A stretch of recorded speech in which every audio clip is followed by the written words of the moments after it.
America, the $30 trillion giant, has just come out in the past 2 weeks and said that they want to accumulate as much Bitcoin as possible.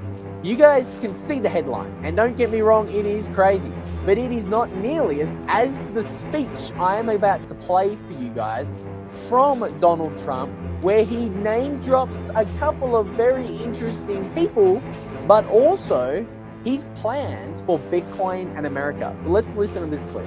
That same week, I signed an order creating the brand new strategic Bitcoin reserve and the U.S. digital asset stockpile, which will allow the federal government to maximize the value of its holdings instead of foolishly selling them for a fraction of their long-term value, which is exactly what Biden did. He got a fraction of their value.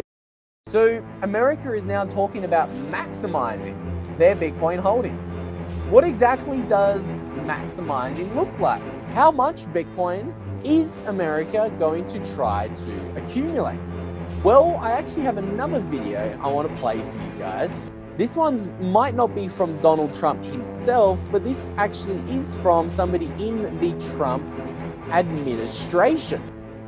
His name is Bo Hines. You're about to hear exactly what he wants America to do here in a moment. Well, we delivered on the president's promises that he made on the campaign trail. The president was adamant about creating the SBR. We wanted to make sure that we did it right in a way that respected Bitcoin for being so unique, and also gave credence to innovation in other spaces of the digital asset world. So, for us here, we look at Bitcoin, it's not a security, it's a commodity. It has intrinsic stored value that's traditionally accepted. It has, as David likes to describe, the immaculate conception. There's no issuer. And that's why, as you saw in the executive order, we compared this to digital gold. It's something that's imperative for the United States to have, retain, continue to build on.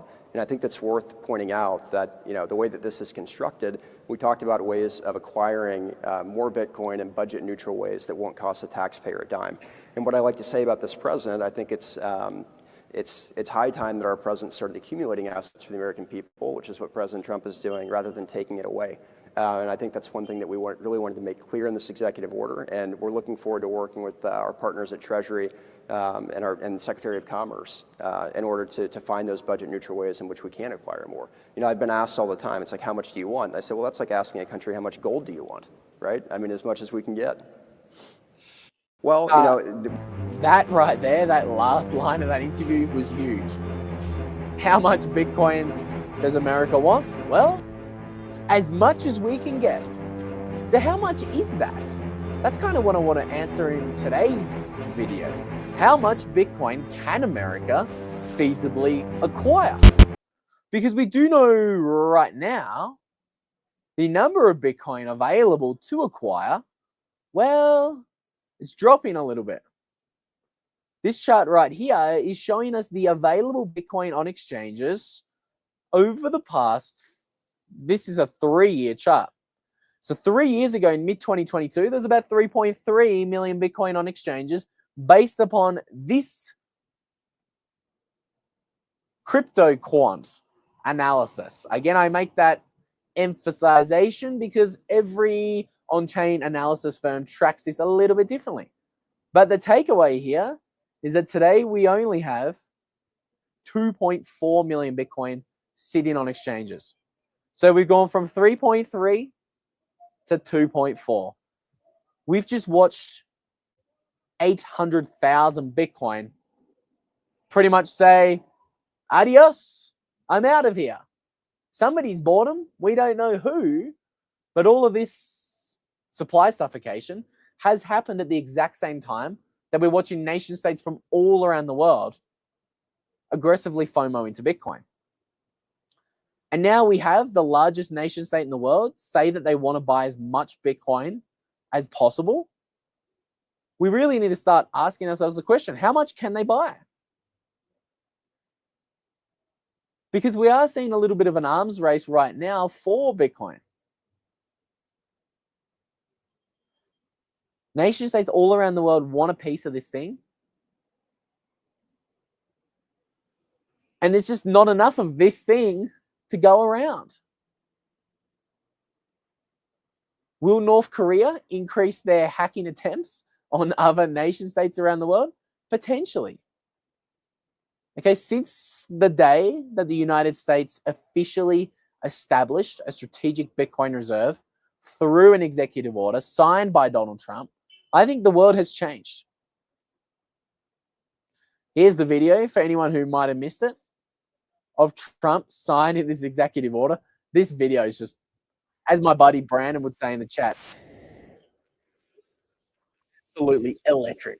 Have a look at him.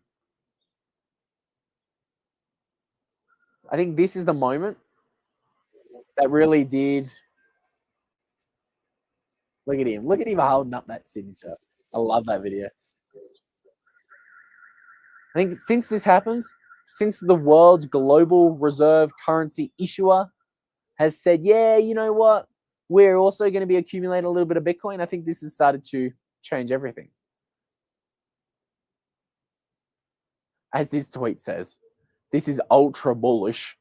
Yeah, that's one way to put it. This is ultra bullish.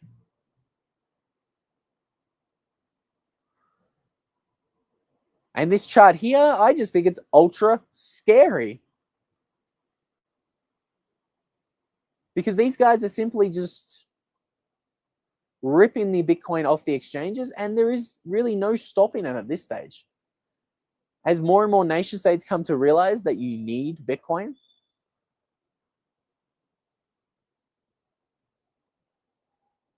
I think we're going to continue to see this trend accelerate.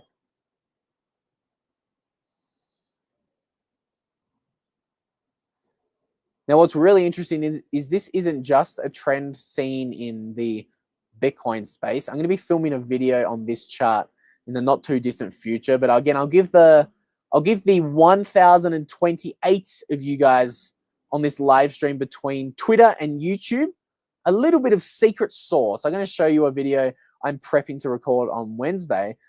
But this chart here is actually showing you the lease rate that people have to pay to borrow silver. Look at it going absolutely parabolic right now. This is at 5-year highs.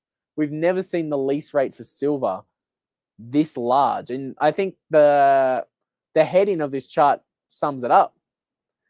Silver lease rates soar as tariff fears expose a tight market.